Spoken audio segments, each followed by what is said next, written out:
Hey, Ben here. Another video for you. Today I'm just going to do another walk through the log yard. I've been getting a lot of cherry wood lately, and I've been doing a little bit of cleanup here. I just want to kind of show you what I'm up to, what I've been doing. Okay, so I'll take you and walk you through here and see what I have. Start out with, these are all rounds of different cherry wood. When I cut into these trees, a lot of them were hollow in the middle, and it just makes it kind of havoc for me. You know, it's not really worth cutting it for logs. So if you watch some other videos, I showed where I cut these trees down, and you know, whether they were twisted too bad to use or whether they were, you know, rotten in the middle.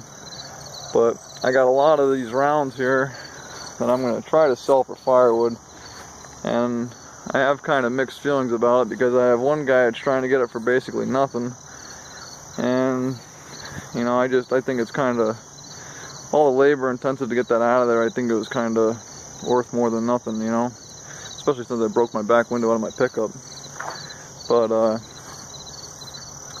yeah, so there's that. There's all that firewood there, and of course got a couple stacks of lumber. And then these are all my good logs here. Got one or two oak. I got a couple of those yellow locust there across the bottom, a couple pieces of cherry, and that's about it. So got not a whole lot there. I think there's what, 11 logs there. So that's about a day's worth of cutting there, and that'll be a video coming up here.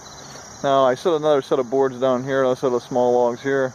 I got a guy that's got, his property was just logged off, so he has about 40 logs that were the tops of the trees that the logging company that came in wouldn't take them because they're not straight enough, or they're too small for them to use.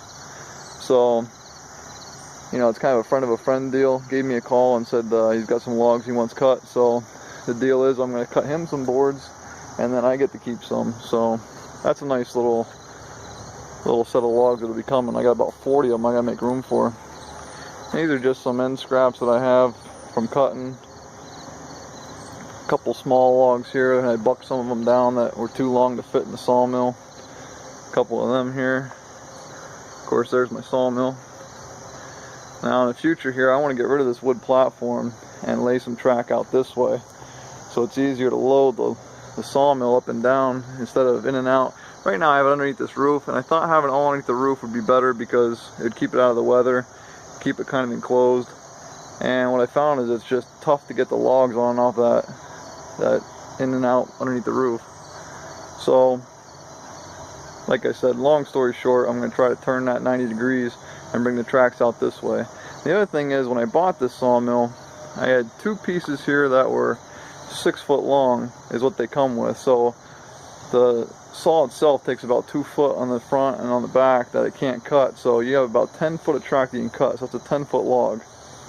So I'll show you what I did. Was I went down to the welding shop and I got myself 2 pieces of angle that are 20 foot long. So I'm going to make this track, this bed, you see these end pieces are just pieces of angle iron. I'm going to lay them out through here.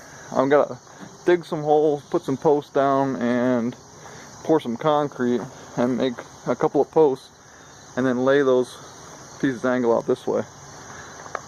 So that's my plan there. Stay tuned for some future videos on that. I'm going to dig the holes, pour the concrete, lay the track, the whole 9 yards. So we'll see how that goes. And last but not least, I have a pile of firewood here, because these are all either really twisted logs or they're just too small for me to do much with, and it's just time consuming to cut these little pieces up into something and try to make something worthwhile. You can see how twisted and bowed these logs are. There's just no way to get any kind of lumber out of any of them. I get some real short pieces, but like I said, I got good logs coming. I got 40 good logs coming that are straight and nice to cut, and it doesn't make sense for me to worry about hassling over trying to cut these. That one looks like a good one, but when you get down to this other end down here, it's kind of small and knotty and it's just a mess. So, got a pile of firewood here. I'm not sure what I'm going to do with this yet. Maybe I'll put it on Craigslist, I'm not sure. But that's what I've got today. So there's my firewood pile, there's my good log pile, my lumber pile, and another firewood pile down there, and then another log pile, or another lumber pile in the very end. So that's what I look like right now. And in the future I'm going to change things up a little bit. My 20-foot long angle iron there. Gonna make it one piece, one track, so that way I don't have the splice in the middle. I think that splice in the middle is causing some havoc for me, so gonna make some changes. Alright guys, that's all I've got for now. Thanks for watching, and I'll see you guys next time.